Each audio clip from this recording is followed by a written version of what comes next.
અમારી ચેનલમાં તમારું સ્વાગત છે. હવે આપણે 2026ના ચોમાસાની વાત કરીએ તો વર્ષ 2026નું દક્ષિણ પશ્ચિમ ચોમાસું ગુજરાત માટે સામાન્યથી થોડું સારું રહેવાની સંભાવના હવામાન વિભાગ દ્વારા વ્યક્ત કરવામાં આવી રહી છે.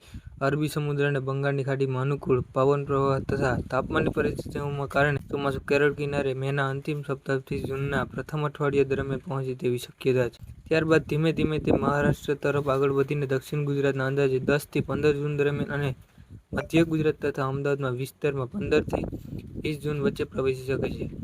સૌરાષ્ટ્ર અને કચ્છ વિસ્તારમાં ચોમાસું સામાન્ય રીતે જૂનના અંતિમ સપ્તાહ સુધી સક્રિય બનતું હોય છે.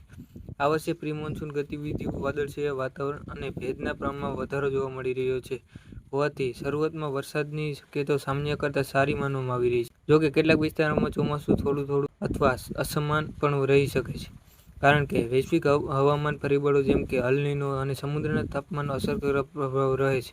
હવામાન નિષ્ણાતના મત અનુસાર ગુજરાતમાં કુલ વરસાદમાં સામાન્ય કે સામાન્યથી થોડો વધુ રહેવાની શક્યતા છે. જેના કારણે કૃષિ પાકો માટે અનુકૂળ પરિસ્થિતિ ઊભી થઈ શકે છે.